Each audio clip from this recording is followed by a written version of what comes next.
It wasn't the scream that haunted the witnesses at the diner that night. Screams are common in this part of the city. No, it was the sound. The sickening, dry snap of a bone giving way. That was the sound of Sienna's life breaking in two. She was just a waitress trying to survive a ghost from her past. He was the most feared man in the city, a man who burned the world down for those he claimed. When her ex-boyfriend shattered her arm, she didn't call the police. She called the devil.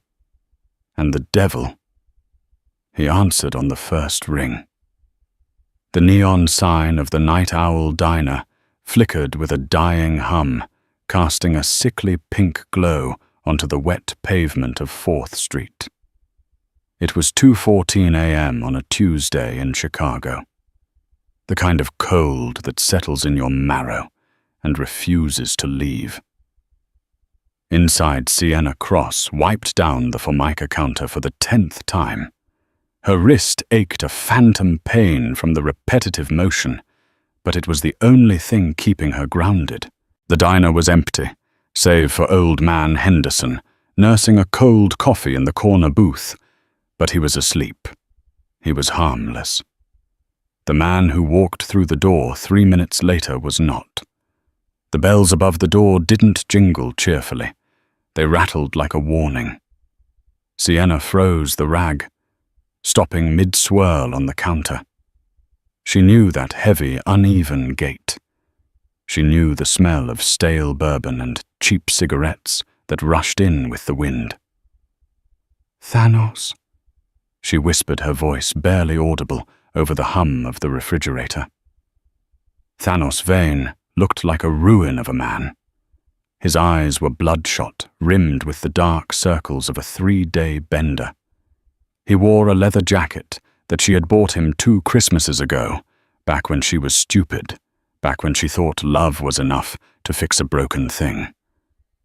"Register looked full from the window, sir," Thanos said, his voice a gravelly slur. He didn't look at her face. He looked at her hands, or rather, the emptiness of them. "I need a loan." "I don't have money, Thanos. I'm working double shifts just to pay rent on that studio apartment. Please, just go." Sienna took a step back, her hip bumping into the coffee machine. "Don't lie to me." Thanos slammed his hand on the counter. Henderson jumped in his sleep but didn't wake. "I know you kept the tips from the weekend. I know you're holding out on me." "We're done, Thanos. We've been done for 6 months. You have no right." He moved faster than a drunk man should. He vaulted the counter, his boots skidding on the greasy tiles. Sienna tried to run toward the kitchen, toward the swinging metal doors where the hefty cook Sal usually stood guard. But Sal had left 20 minutes ago for a smoke break that turned into a grocery run. She was alone. Thanos caught her by the ponytail, jerking her head back. She yelped, stumbling backward. He spun her around, shoving her hard against the prep table. Her lower back collided with the stainless steel edge, knocking the wind out of her. "I said," Thanos hissed, leaning in close, his breath hot and rancid on her neck. "Give me the cash." "It's in the safe. I don't have the combination," Sienna cried, tears pricking her eyes. "Only the manager has it. Liar." He grabbed her left arm. He didn't just grab it. He twisted. It was a move he had learned in bar fights, a move designed to incapacitate. He wrenched her arm up behind her back, forcing the joint beyond its natural rotation. "Thanos, stop! You're hurting me." "Where is it, Sienna?" He pushed the arm higher. "I swear I don't." He shoved her forward while jerking the arm upward with a sudden violent spasm of rage. Snap! The sound was loud. It was louder than the rain outside. Louder than the hum of the fridge. It was a dry wooden crack that echoed off the tiled walls. Sienna's scream died in her throat, replaced by a wave of nausea so intense the room spun. Her vision went white. The pain didn't register instantly. It was a cold shock first, a realization that her arm was dangling at an angle that defied anatomy. Thanos let go, stepping back as if burned. He looked at her arm, then at his own hands. You made me do that. You shouldn't have lied. Sienna couldn't speak. She cradled her shattered left arm with her right hand, sliding down the front of the prep table until she hit the floor. The pain arrived, then a searing hot iron rod driven through her forearm. I'm gonna check the back, Thanos muttered, panic rising in his voice. He wasn't checking for money anymore. He was looking for a way out, or maybe a weapon to silence the witness. He stumbled toward the manager's office. Sienna knew she had seconds. Adrenaline, the body's last mercy, flooded her system. She scrambled up her left arm, swinging uselessly, screaming with every movement. She bolted, not for the exit, Thanos was blocking that path, but for the employee locker room at the back of the kitchen. She threw herself inside, slamming the heavy steel door and sliding the deadbolt home just as Thanos's body slammed against the other side. "Open the door, Si, don't make this worse," he roared, kicking the metal. Sienna slid to the floor, gasping for air. The room was dark, smelling of bleach and dirty aprons. She reached into her pocket with her shaking right hand. Her phone. 14% battery. She looked at the screen. Her thumb hovered over 911. But she stopped. The police had come before. They had filed a report. They had given Thanos a warning, and 2 days later, Thanos had been back laughing about how his cousin on the force lost the paperwork. The law in this precinct was bought and paid for, and Thanos, lowlife as he was, had connections to the bottom feeders who paid the bribes. If she called the cops, they would take 20 minutes. Thanos would break this door down in 5. She needed something faster, something final. With trembling fingers, she opened her wallet. Tucked behind her ID, hidden where no one would look, was a heavy card. It wasn't paper. It was black matte metal, the edges sharp enough to cut skin. On it, there was no name, no business logo. Just a single golden embossed phone number. She remembered the man who gave it to her. 3 months ago. A man in a charcoal suit who sat in booth 4 drinking espresso, while 3 large men stood guard by the door. She had served him without fear, without spilling a drop, even when a rival gang member had walked in and threatened the place. She had calmly poured the coffee, looked the rival in the eye, and told him to take his business outside. The man in the suit had left a $100 tip, and this card. "If you ever find yourself in a corner, you can't talk your way out of," he had said, his voice like velvet over gravel. "Call this, but only call it once." Sienna dialed the number. It rang once. "Speak," a voice answered, deep, calm, dangerous. He broke my arm," Sienna sobbed, the pain finally breaking her resolve. "He's outside the door. He's going to kill me." A pause. The silence on the other end was heavier than the storm outside. "Who is this?" "Sienna, the waitress, from the Night Owl." The tone on the other end shifted instantly. The coolness evaporated, replaced by a sharp, lethal intensity. "Where are you right now?" "In the locker room. He's kicking the door." Thud. Thud. The door hinges groaned. "What is his name?" "Thanos. Thanos Vane." "Sienna," the voice commanded, anchoring her. "Put the phone in your pocket. Do not hang up. I'm 3 minutes away." 3 minutes? She whimpered. "I don't have 3 minutes." "For me, you do. Stay down." 3 minutes is an eternity when you are bleeding out or when a man is trying to kill you. Sienna curled into a ball beneath the rows of hanging aprons. The kicking had stopped. That was worse. Silence meant Thanos was thinking. Silence meant he was looking for a crowbar. "I know you're in there, Si." Thanos's voice came through the metal, muffled but clear. "I just want to talk. I can fix the arm. I know a guy. Just open the door." Sienna bit her lip until it bled to keep from screaming. Her arm was throbbing with a pulse of its own, swollen to twice its size inside her uniform sleeve. She could feel the jagged edge of the bone pressing against her skin. "Please," she prayed. "Please let him be real." She had heard the rumors about Lorenzo Enzo De Luca, the Don of the West Side, the man who owned the ports, the unions, and half the judges in the city. He wasn't a savior. He was a monster who kept other monsters on a leash. Why would a man like that come for a waitress? Because she had saved him that night. She hadn't just served him coffee. She had seen the man with the gun approaching the window and had accidentally dropped a tray of glasses, causing Enzo to look up just in time to dodge the first bullet. He owed her a life, and De Luca always paid his debts. Crash. The tip of a fire axe punched through the metal door inches from the lock. Sienna screamed, scrambling backward into the corner. "There you are!" Thanos laughed, a manic, terrifying sound. He yanked the axe back and swung again. The metal shrieked. One more swing, and the lock would give. Sienna closed her eyes. She clutched the phone in her pocket. "Enzo," she whispered. Suddenly the noise outside the diner changed. It wasn't the sound of sirens. It was the screech of tires. Not one car, but several.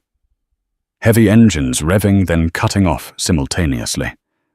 The axe stopped mid-swing. Thanos had heard it too. "Who the hell is that?" Thanos grunted.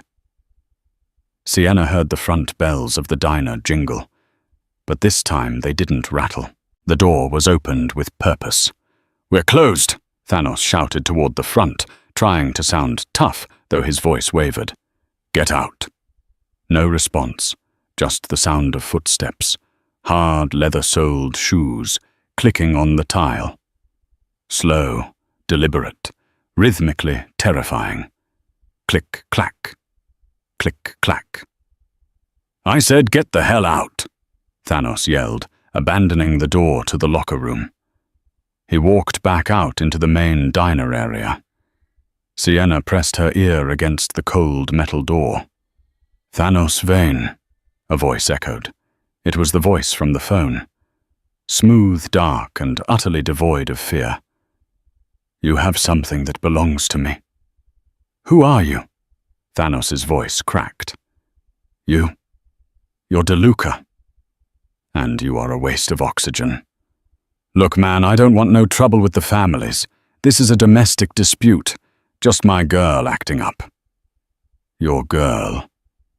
The temperature in the room seemed to drop 10 degrees. "Open the door, Thanos." What? "The locker room. Open it." "She's my bitch. I can do what I want," Thanos shouted, trying to summon the courage of the desperate. There was a sickening sound. Not a gunshot. It sounded like a wet thud, followed by a gargled cry. Then the sound of a body hitting a table, shattering plates. "Open it," Enzo said again. His voice not even raised. Sienna heard a scramble, then the sound of the axe dropping to the floor. Thanos was sobbing now. Okay, please." The handle of the locker room door turned. The bolt had been damaged enough by the axe that it slid open. The light from the diner poured into the dark room, blinding Sienna. Standing in the doorway was Thanos. But he wasn't looking at her. He was being held up by the scruff of his neck by a man who looked like a mountain, one of Enzo's guards. Thanos's face was already a mask of blood. And behind him, stepping through the carnage with the grace of a panther, was Lorenzo De Luca. He wore a black trench coat over a bespoke suit that cost more than the diner itself. His dark hair was slicked back, rain glistening on his shoulders. His eyes, the color of cold espresso, scanned the room until they landed on Sienna. He saw the tears, he saw the terror, and then his gaze dropped to her left arm, hanging limp and twisted. A muscle in Enzo's jaw ticked. It was the only sign of emotion he showed. He walked past Thanos without sparing him a glance. He knelt in front of Sienna, disregarding the dirty floor that would ruin his trousers. "Sienna," he said softly. "You came," she whispered, her body trembling uncontrollably. "I told you," he said, reaching out. His hands were large, warm, and incredibly gentle. He hovered his fingers over her arm, but didn't touch the injury. "Can you stand?" I think so." He nodded to the guard holding Thanos. "Keep him alive. But only just." "No, no, please," Thanos screamed as the guard dragged him toward the kitchen exit. Enzo didn't blink. He slid his right arm under Sienna's knees and his left around her back, lifting her as if she weighed nothing. Sienna buried her face in the expensive wool of his coat, the scent of sandalwood and rain overwhelming the smell of grease. "Where are we going?" she asked, her voice slurring as the adrenaline began to fade and shock set in. Enzo walked her out of the locker room, through the diner, past the overturned tables. He stepped out into the rainy Chicago night, where 3 black Cadillac Escalades were idling. A small army of men in suits stood in a perimeter, unmoving in the downpour.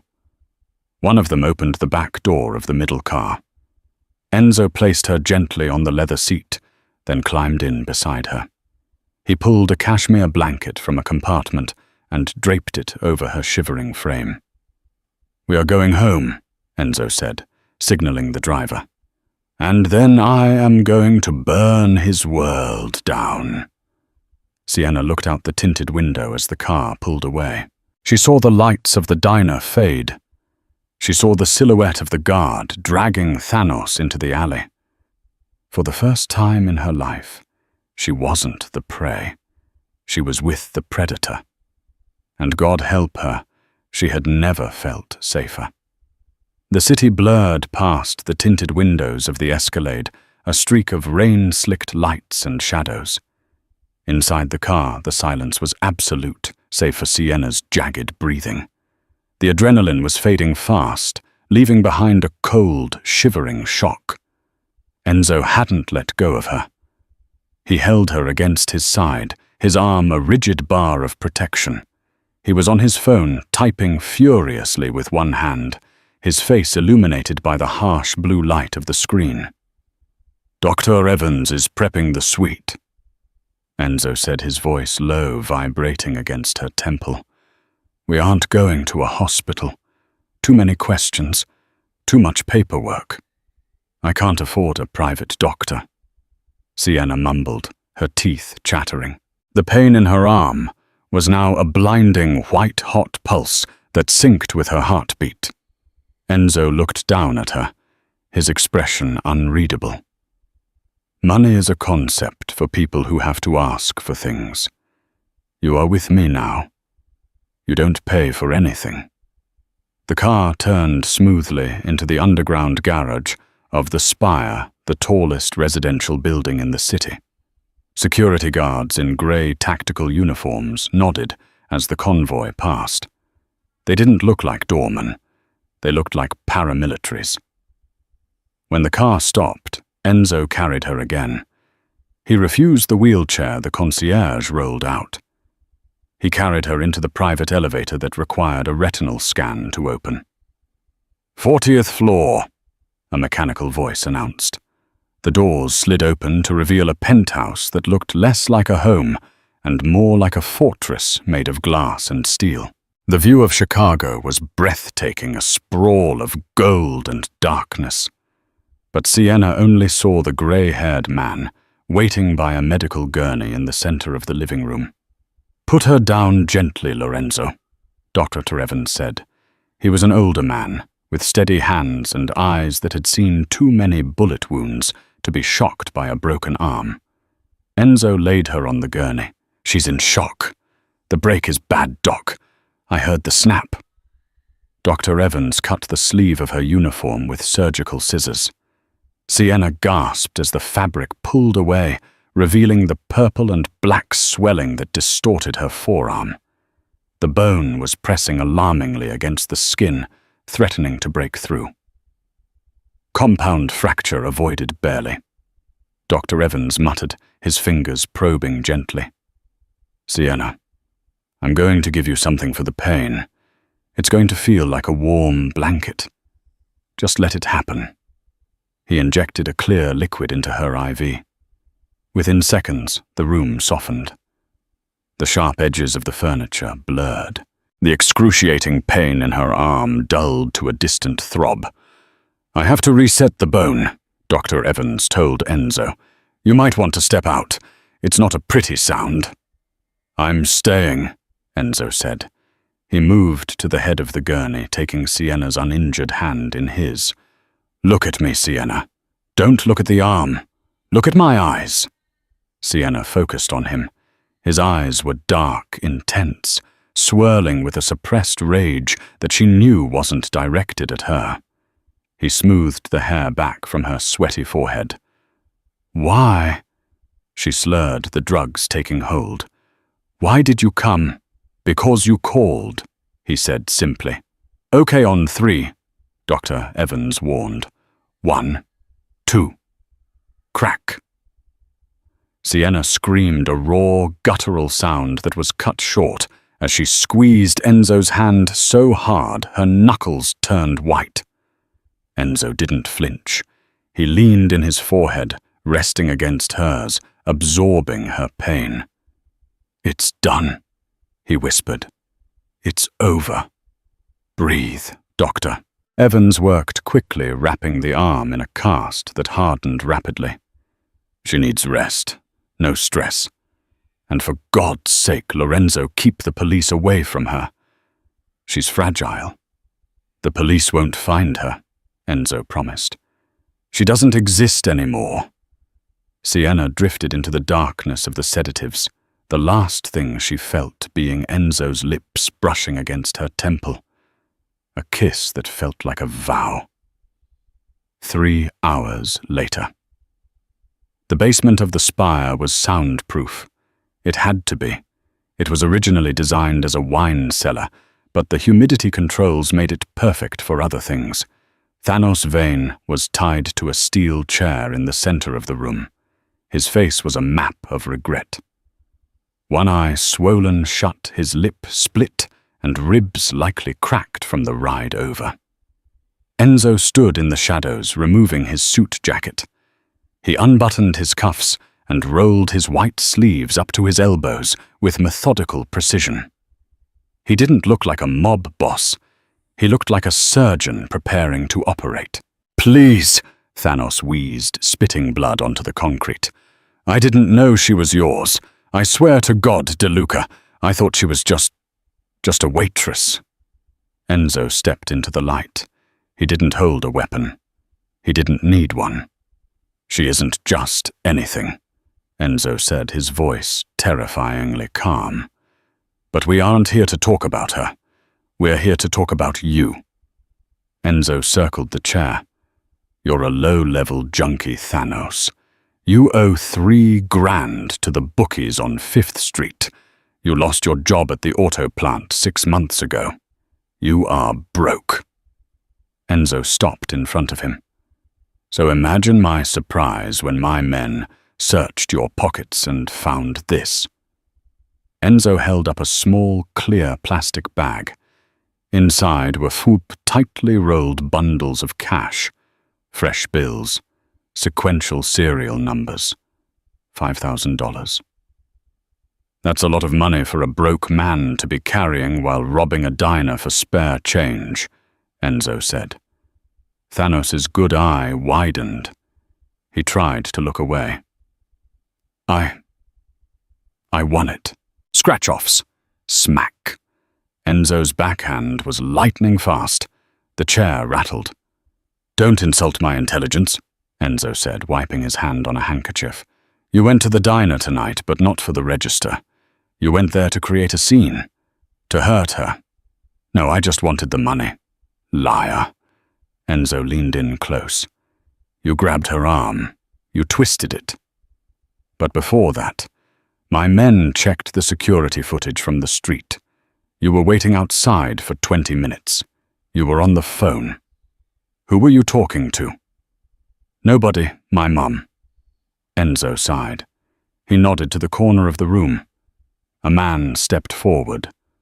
Luca, Enzo's second-in-command. Luca held a tablet.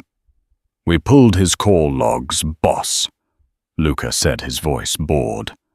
"One number repeated 6 times in the last hour. It's a burner, but we traced the signal triangulation." "And?" Enzo asked.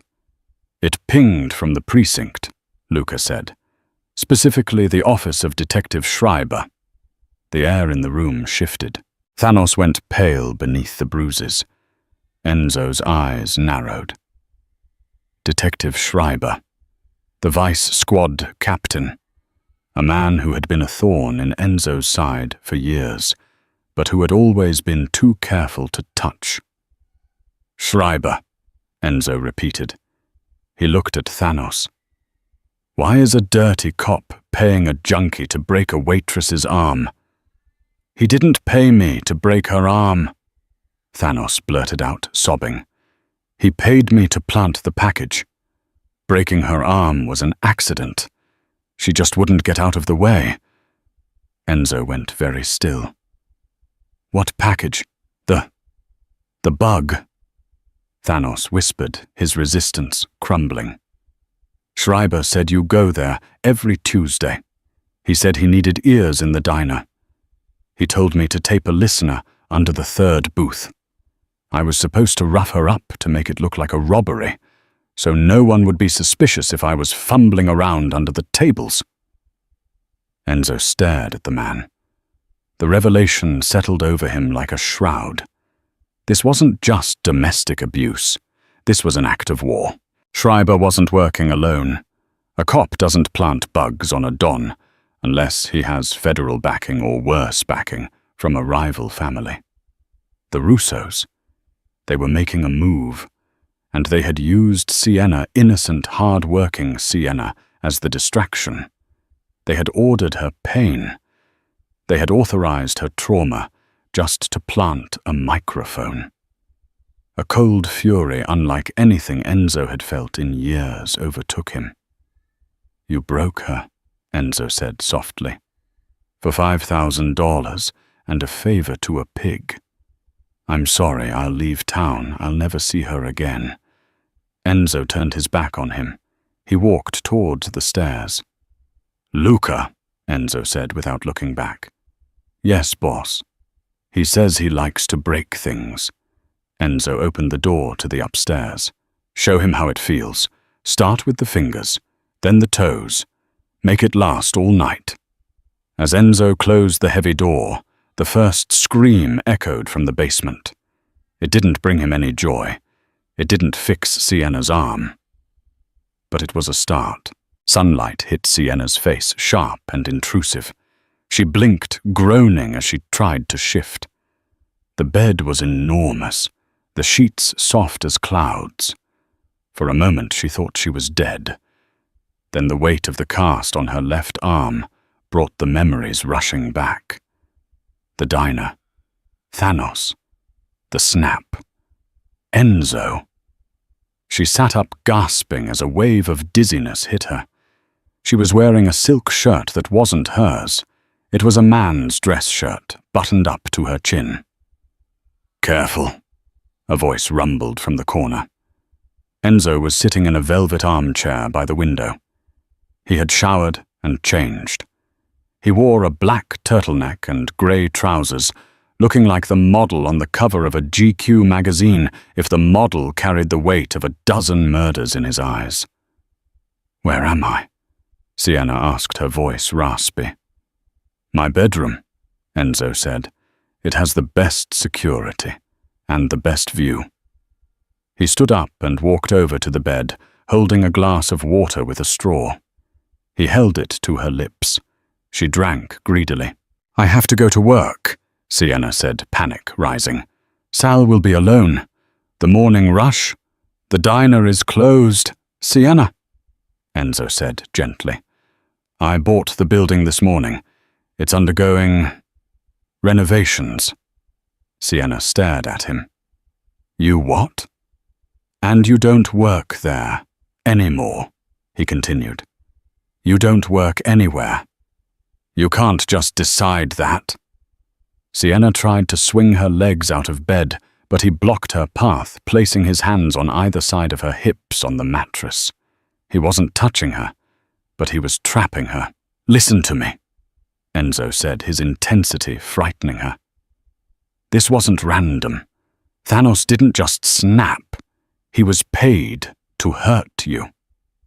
Sienna froze. "What by who?"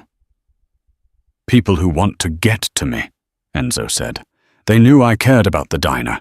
They knew I respected you. They used you to get a device into the booth. You are a loose end, Sienna. If you go back out there, they will finish what Thanos started." Sienna's breath hitched. "So I'm what, a prisoner?" "You are a guest," Enzo corrected. "A very protected guest. Until I deal with the people who did this. You stay here. You stay where I can see you." "And how long will that be?" Enzo's eyes darkened. He reached out his thumb, tracing the line of her jaw. The touch sent a jolt of electricity through her that had nothing to do with fear. "As long as it takes to burn them all down," he vowed. He stood up, walking toward the door. "Breakfast is on the way. Eat. Rest. Do not open the door for anyone but me or Luca." "Enzo," she called out before he left. He paused, hand on the doorknob. "Thank you," she whispered, "for coming." He didn't turn around, but she saw his shoulders tense. "I should have come sooner." He left the lock, clicking engaging with a heavy thud. Sienna sank back into the pillows. She looked at the cast on her arm, then at the sprawling city outside the window. She was trapped in a golden couch with a monster, but for the first time in her life, she didn't want to escape. She wanted to see the monster eat the people who hurt her. The silence in the penthouse was heavier than the cast on Sienna's arm. 4 days had passed since the incident at the Night Owl Diner. 4 days of waking up in sheets that cost more than her annual rent, eating meals prepared by a silent chef and staring out at the Chicago skyline through bulletproof glass. Enzo had called it a home. Sienna felt it was a gilded cage. Lorenzo De Luca was a ghost in his own fortress.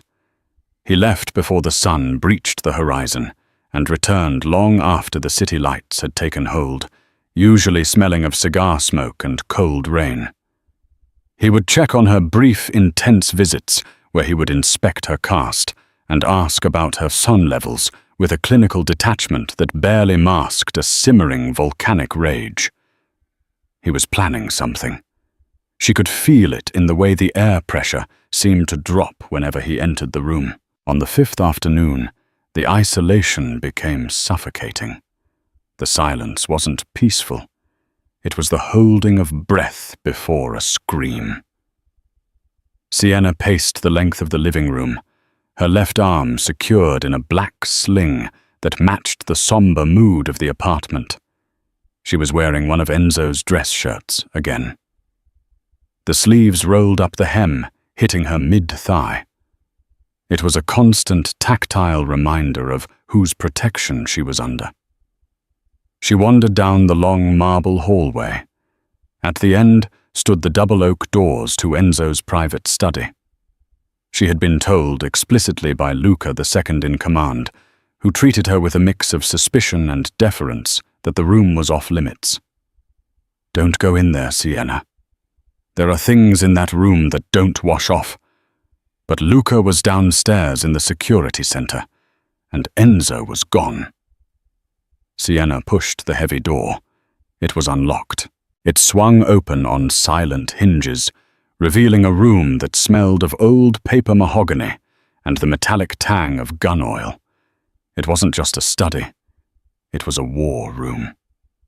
The heavy velvet curtains were drawn, blocking out the daylight. The only illumination came from a banker's lamp on the massive desk, casting long, eerie shadows against the walls. And the walls. They were covered.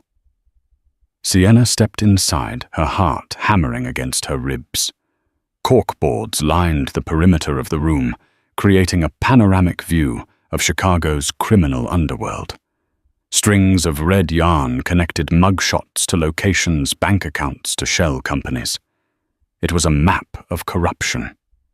She moved closer to the central board, the one labeled Current. In the middle was a picture of the Night Owl Diner. A chill ran down her spine. Seeing her workplace, her sanctuary, pinned up like a crime scene, made her stomach turn. There were photos of the booth where she had been attacked. Photos of Thanos, his face swollen from Enzo's interrogation, with a red line connecting him to Detective Schreiber. Enzo had it figured out, or he thought he did. The narrative on the board was clear. Schreiber, the dirty cop, was using Thanos to plant bugs in the diner to spy on Enzo for the Russo family. Sienna's eyes drifted from the center to the periphery of the board. Enzo was thorough. His men had taken surveillance photos of the diner from every angle for weeks, likely vetting the location long before the attack. There were grainy shots of the regulars, Sal flipping burgers, Mrs. Higgins eating pie, and Old Man Henderson. There were 3 photos of Henderson. In one, he was asleep in his booth, head on his arms. In another, he was sipping coffee. In the third, he was reading a newspaper. Sienna stared at the photo of him reading the paper. Something about it nagged at her, a detail that didn't fit the narrative of the harmless, senile octogenarian she had served for 2 years. She leaned in her nose, inches from the corkboard. In the photo, Henderson was holding a ceramic mug with his right hand. His left hand was turning the page of the paper. Sienna closed her eyes, replaying the hundreds of times she had poured him coffee. "Sorry, dear," he would always say, his hands shaking violently as he reached for the sugar. The nerves. They never came back right after the war. Shell shock. He would spill sugar on the table. He would need 2 hands to lift the cup to his trembling lips. But in the photo on Enzo's wall, taken through the diner window with a high-resolution telephoto lens, Henderson's hand was perfectly still. The liquid in the cup was level. There was no ripple, no shake. The tremor was a lie. Sienna's breath hitched. She looked at the next photo, Henderson sleeping in the booth. Enzo had labeled it Subject Henderson, status non-threat, civilian. But Sienna looked closer at the darkness under the table in the photo. A shadow, a shape. She remembered the night Thanos broke her arm. She had screamed. The sound had been ear-splitting. Yet Henderson hadn't moved. He hadn't flinched. At the time, she thought he was deep in a senile slumber. But nobody sleeps through the sound of a bone breaking. Unless they are waiting. He wasn't sleeping. Sienna realized the blood draining from her face, leaving her cold and dizzy. He was bracing. Her eyes frantically scanned the timeline Enzo had constructed. Tuesday, 02:00 a.m. Target. Enzo enters diner. Tuesday, 02, 10 a.m. Detective Schreiber enters diner. Wait. Schreiber didn't come to the diner to meet Enzo. Enzo was only there because he liked the coffee. Schreiber came to the diner every Tuesday at 2:10 a.m. like clockwork. And who else was there every Tuesday at 2:10 a.m.? Henderson, she whispered. The realization hit her with the force of a physical blow. The diner wasn't a surveillance post. It was a bank. The Russos weren't trying to listen to Enzo. They were laundering money right under his nose. Old man Henderson wasn't a pensioner. He was the bag man. The tremor was an act to make him look feeble, invisible. Thanos wasn't paid to plant a bug. He was paid to cause a scene, a fight, a broken arm. Anything to draw attention away from the booth so Henderson could swap the bags with Schreiber during the chaos. And Enzo thought he was hunting a dirty cop. He didn't know he was walking into the den of a professional hitman who had been hiding in plain sight for years. The sound of the elevator dinging down the hall snapped her out of her trance. Heavy boots stomped on the marble. Rapid, urgent. Sienna spun around as Luca burst into the room. He wasn't wearing his usual suit jacket. He was wearing a tactical vest, strapping a holster to his thigh. His face was pale, his eyes wide, with a mixture of fear and adrenaline. "What are you doing in here?" Luca barked, though he didn't have the time to be truly angry. He moved to the desk, grabbing a heavy black duffel bag. "Get back to your room, Sienna. Lock the door." "Where is Enzo?" Sienna demanded, stepping into his path. She ignored the lethal weapon he was checking. "He's gone to the meet," Luca said, his voice tight. Schreiber called, said he was ready to flip, said he had the Russo files. "Where is the meet, Luca?" "The diner," Luca said, slinging the bag over his shoulder. Schreiber said he wanted neutral ground. "It's a trap," Sienna said. Her voice didn't shake. The fear was gone, replaced by a crystalline clarity. Luca paused, looking at her like she was hysterical. "We know it's a setup, Sienna. Enzo took 2 guards. He's going to squeeze Schreiber for the info." "It's not Schreiber!" Sienna screamed, grabbing Luca's vest with her good hand. "Schreiber is just the bait." "It's Henderson." Luca froze. "The old man. The one who eats apple pie." "He doesn't have a tremor," she yelled, pointing at the board. "Look at the photos. His hands are steady. He's been faking it for years. He's not a civilian. Luca, he's the cleaner. I saw him reach under the table once when a car backfired. He wasn't hiding. He was reaching for a weapon taped under the seat." Luca looked at the board, then back at Sienna. The color drained from his face as the pieces clicked into place. The old man who was always there. The invisible witness. The perfect assassin. "Boss thinks he's meeting a soft target," Luca whispered, horror dawning in his eyes. He went in light. He told the heavy extraction team to stand down so he wouldn't spook Schreiber. "He's walking into a kill box," Sienna said.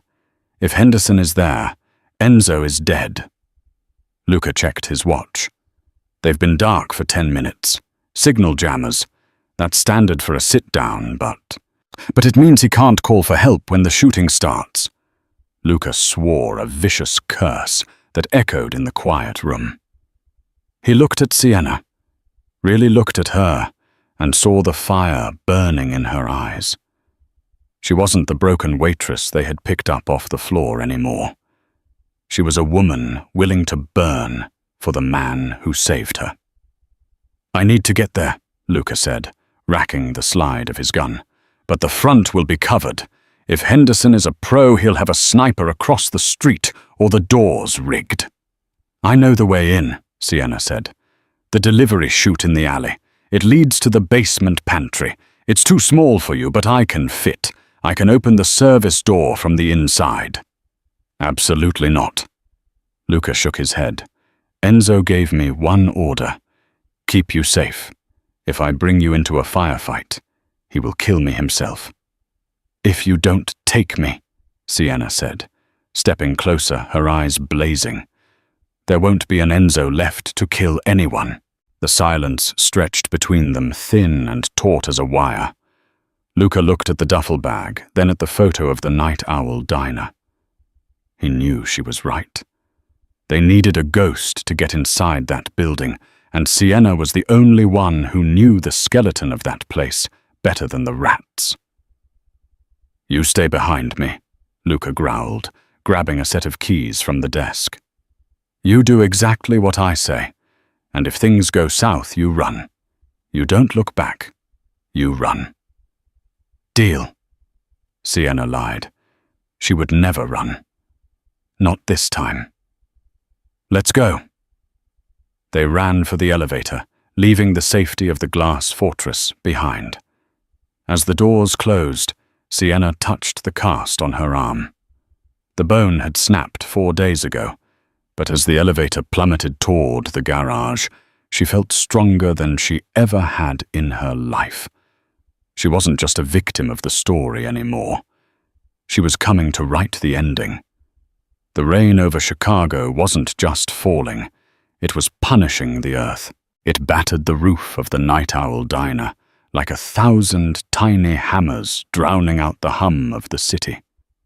Inside the diner was a mausoleum of chrome and vinyl lit only by the low-wattage emergency bulbs that hummed with an anxious frequency. Enzo sat in booth 4, his back to the wall. He was unarmed. It was the condition Schreiber had insisted upon for the handover of the Russo files.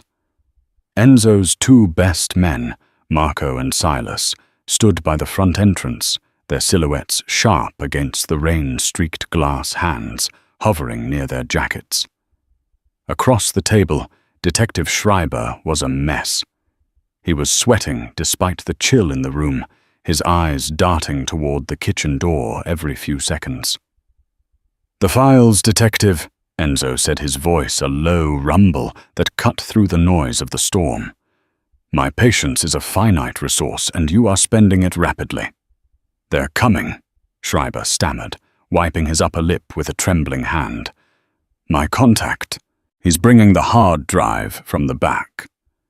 Just wait." Enzo drummed his fingers on the table. He surveyed the room. It felt wrong. The air was too thick. The shadows were too deep. He looked at the empty booth where Old Man Henderson usually sat. He looked at the ketchup bottle that was slightly out of place on the counter. His instincts, honed by a lifetime of violence, began to scream. "Get out, Marco," Enzo said softly, not taking his eyes off Schreiber. "Check the back." "No," Schreiber yelped, jumping slightly. "He'll spook. He needs to come to us." Enzo stopped drumming his fingers. He stared at the detective. "There is no contact, is there?" Schreiber opened his mouth to lie, but the kitchen doors swung open. It wasn't a contact. Old Man Henderson stepped out. But the man who emerged wasn't the hunched, trembling geriatric who spilled sugar on the floor. He stood tall, his spine straight, his movements fluid and predatory. He held a suppressed MP5 submachine gun with the casual familiarity of a man holding a television remote. "I told you he was sharp, Schreiber," Henderson said, his voice smooth, devoid of the fake gravelly rasp he had used for 3 years. Enzo didn't blink. "Henderson? Actually, it's Kovic. But I grew fond of the apple pie." Thwip, thwip. The suppressor hissed twice. 2 holes appeared in Detective Schreiber's chest, blooming red on his cheap suit. The detective slumped forward, his face hitting the table with a wet thud. He was dead before he realized his usefulness had expired. "Down!" Enzo roared, flipping the heavy table onto its side just as Henderson swung the muzzle toward him. Bullets chewed into the formica table, sending shards of plastic and wood flying into Enzo's face. By the door, Marco and Silas drew their weapons. They were fast, but Henderson was prepared. He didn't even look.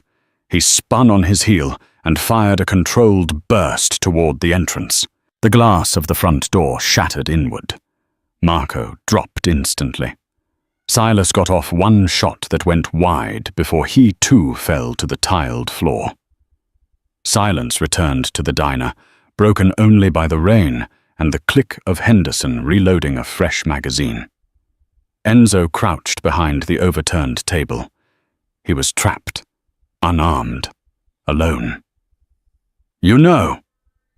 Henderson called out, his footsteps clicking slowly on the tile as he flanked the booth. "The Russos paid a fortune for this contract. But honestly, I would have done it for free. You sat in my booth for 3 years, DeLuca. You and your arrogance. You never even looked at me." Enzo scanned his surroundings. A fork on the floor, a napkin dispenser. Nothing that could stop a submachine gun. "You hid well," Enzo said, his muscles coiling, preparing for a suicide charge. "Like a rat in the walls. Rats survive, Lorenzo. Kings die." Henderson stopped 10 feet away. He had the angle. He raised the weapon, aiming for the gap between the table and the wall. Enzo took a breath. This was it. The end of the road in a greasy diner on 4th Street. Click. The diner plunged into absolute darkness. Henderson hesitated. What the fuse box. Someone had cut the main line. Enzo didn't wait. He didn't need eyes to navigate this room. He needed chaos. He launched himself from behind the table, staying low, moving like a phantom. "Who's there?" Henderson shouted, firing a blind burst into the dark. The muzzle flashes lit up the room in strobe light intervals. Flash, flash, flash, revealing snapshots of the violence. Crash. A heavy glass jar of maraschino cherries flew out of the darkness from the direction of the kitchen, smashing into the wall inches from Henderson's head. Henderson spun toward the noise. "You missed! I wasn't aiming at you!" a female voice screamed. "Sienna." The distraction was all Enzo needed. He closed the distance, tackling Henderson, just as the next flash of lightning illuminated the room.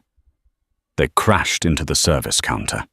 The MP5 skittered across the floor, useless. Henderson was older, but he was wire-strong and trained in ways street brawlers weren't. He drove a knee into Enzo's ribs, winding him, and pulled a serrated combat knife from his boot. He slashed out the blade, catching Enzo's forearm, slicing through the expensive fabric of his suit and biting deep into the muscle. Enzo roared, not in pain, but in fury. He caught Henderson's wrist with his bloodied hand. "You touched her!" Enzo snarled, the beast fully unleashed. He didn't use technique. He used brute, unadulterated rage. He twisted Henderson's arm, forcing it backward with a sickening crunch that echoed the sound of Sienna's arm breaking days ago. Henderson grunted, dropping the knife. Enzo slammed Henderson's head into the stainless steel coffee machine. Once. Twice the metal dented. Glass shattered. Scalding water hissed out, spraying over Henderson's face. The assassin flailed, trying to gouge Enzo's eyes. But Enzo was immovable. He was an avalanche. He grabbed Henderson by the throat, lifting him off his feet, and drove him backward into the pie display case. "For the arm," Enzo whispered, tightening his grip. "And for the fear you put in her eyes." Henderson gasped his legs, kicking uselessly until the light faded from his eyes. Enzo let go, and the body crumpled to the floor amidst the ruined pies and broken glass. Enzo stood there, chest heaving, blood dripping from his fingertips. The adrenaline was still pumping a roar in his ears. Enzo! The emergency red lights flickered on, bathing the diner in a hellish crimson glow. Standing in the kitchen doorway was Sienna. Her face was smudged with grease from the delivery chute, her hair wet with rain, her cast white and stark against the gloom. Behind her, Luca stood with his gun raised, scanning the room for threats that no longer existed. Enzo looked at the carnage. Schreiber dead at the table, his men down by the door. Henderson broken at his feet. Then he looked at her. He crossed the distance in 3 long strides. He didn't care about the blood on his hands. He didn't care about the war he had just started with the Russos. He grabbed her face, his thumbs smearing a streak of red on her cheek, his eyes frantic as he searched her for injuries. "I told you," he rasped, his voice breaking, "to stay in the house. I told you I knew the way in." Sienna countered, her voice shaking as the adrenaline crash hit her, tears welling in her eyes. "You would have died. He had the angle. You could have been killed, Sienna. Do you understand?" He shook her, slightly desperate to make her understand the terror he felt seeing her here. "If a bullet had hit you." "But it didn't," she whispered, stepping into his space, pressing her good hand against his chest right over his pounding heart. "I'm here. We're here." Enzo stared at her. He saw the defiance. He saw the loyalty. She hadn't cowered in his tower. She had crawled through the mud and the dark to save him. She wasn't a porcelain doll to be kept on a shelf. She was steel forged in the same fire as him. The anger drained out of him, replaced by a wave of possessiveness, so intense it nearly brought him to his knees. He kissed her. It wasn't gentle. It was a collision of survival. It tasted of copper and rain and violence. He kissed her like he wanted to breathe for her, his arms wrapping around her, pulling her so close that not even air could pass between them. Sienna melted into him, gripping his ruined shirt, anchoring herself to the only solid thing in her world. When he finally pulled back, resting his forehead against hers, they were both gasping for air. "You are never going back to that apartment," Enzo said, his voice a low vow. "You aren't going back to your old life. You are mine, Sienna. Do you understand? There is no walking away from this." Sienna looked up at him. She looked at the blood on his face, the danger in his eyes, and the absolute devotion that lay beneath it. She thought of Thanos, of the loneliness of the cold nights counting tips. Then she felt the warmth of Enzo's arms, a fortress that had moved heaven and earth and walked into a trap just to avenge her pain. "I know," she whispered, tracing the sharp line of his jaw. "Is that a command, Don DeLuca?" She asked, a small, tired smile ghosting her lips. Enzo looked at her, his dark eyes softening for the first time in years. He kissed the plaster of her cast, then her palm. "No," he said softly. "It's a surrender. I can burn the world down, Sienna, but I don't want to rule the ashes alone." "Then take me home," she said. Enzo scooped her up into his arms, ignoring the pain in his sliced forearm. He stepped over the wreckage of his enemies. Luca moved to the door, opening it to the rainy night. The sirens were distant wails in the wind, coming too late to save the villains, but just in time to herald the rise of a new queen. Enzo carried her out into the storm, not as a prize, but as a partner. The war with the Russos was just beginning, but as he looked down at the woman in his arms, Lorenzo De Luca knew one thing for certain. They had already won the only victory that mattered. And that is how a broken arm led to the fall of an empire and the rise of a queen. Sienna didn't just survive the darkness. She found the one person dangerous enough to love her broken pieces. If this story kept you on the edge of your seat, please hit that like button. It really helps the channel grow. Do you think Enzo went too far? Or did Henderson get exactly what he deserved? Let me know in the comments below. And if you want more twisted romance and mafia thrillers, make sure to subscribe and ring that notification bell so you never miss a story. Thanks for watching, and I'll see you in the next chapter.